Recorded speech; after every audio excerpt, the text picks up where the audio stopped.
Então, galera, resolvi fazer um vídeo um pouquinho diferente para vocês hoje.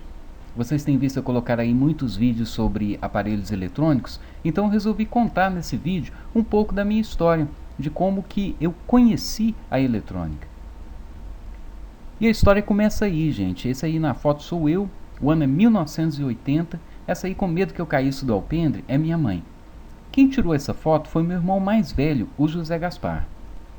Nessa época, ele já morava em Uberlândia, né, uma cidade grande perto da nossa pequena Araxá, para onde ele foi justamente tentar sua vida como técnico em eletrônica.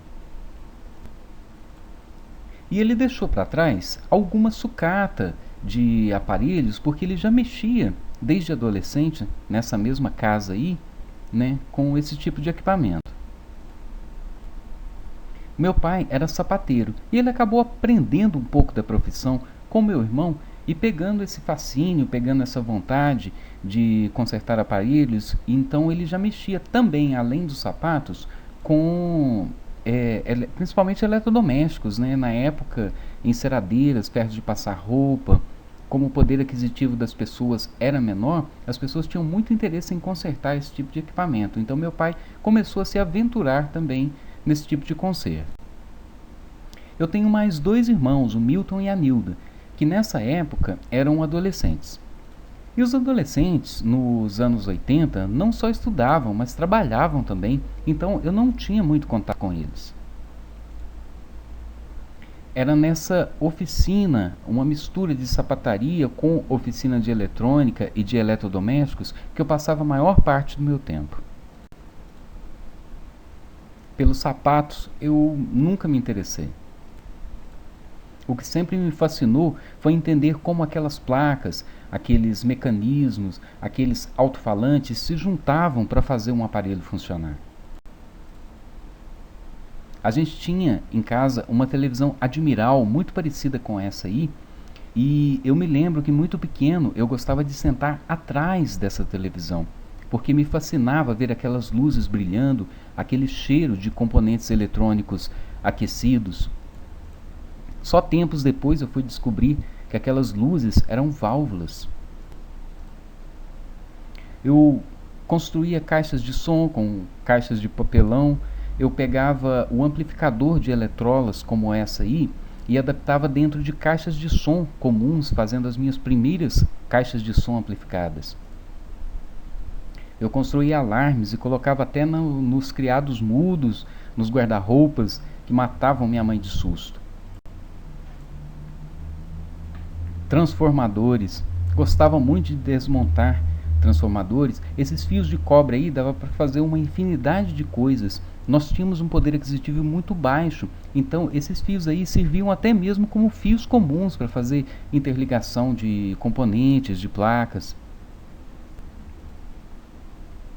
Por volta de 1990, meu pai chegou em casa com essa revista, Eletrônica Total.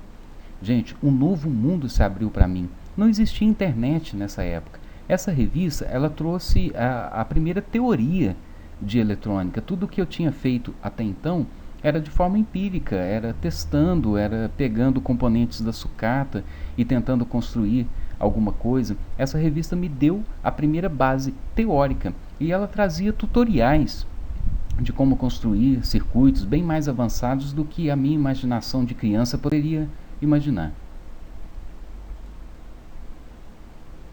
Pouco tempo depois, vendo esse meu interesse, o meu outro irmão, o Milton, ele me deu um curso por correspondência de eletrônica do Instituto Universal Brasileiro.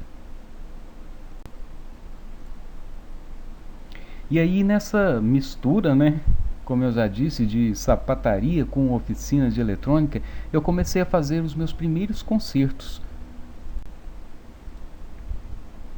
Logo depois, por volta de 95, eu entrei no meu primeiro emprego propriamente dito, numa oficina de eletrônica que era autorizada de várias marcas. Aquilo ali para mim, gente, foi o paraíso. Eu estava no paraíso. Era tudo aquilo que eu queria fazer na minha vida desde criança, desde que eu me lembro de mim por volta dos 3 anos de idade. Era isso que eu queria. Eu estava concluindo o meu ensino médio E todos os meus colegas, né, nessa época se perguntavam, nossa, que profissão que eu vou seguir, que faculdade eu vou seguir. Esse problema eu não tive. Eu tinha certeza do que eu queria fazer. Eu queria mergulhar naquela oficina. E foi isso que aconteceu. Eu terminei o meu ensino médio e mergulhei no serviço. Eu fazia horas extras nessa oficina, trabalhava até 10, 11, meia-noite nessa oficina. Era muito serviço, como era uma oficina autorizada, né? Serviço não faltava. Conclusão. Hoje estou fazendo 40 anos de idade. E aí vocês me perguntam, valeu a pena? Gente, eu tive o privilégio de fazer desde criança aquilo que eu sempre sonhei fazer, que foi consertar aparelhos eletrônicos, que foi estar nesse meio. Financeiramente, não. Financeiramente, eu não consegui sequer comprar uma casa ou um carro sequer seminovo, mas eu falo para vocês, eu estou com 40 anos de idade e eu fui muito feliz durante todo esse período por ter exercido a profissão que eu acho que é o que se pode chamar de vocação. Eu nunca quis fazer outra coisa na minha vida, foi o que eu sempre fiz e continuo fazendo, espero por muitos anos. Espero que vocês tenham gostado. Grande abraço.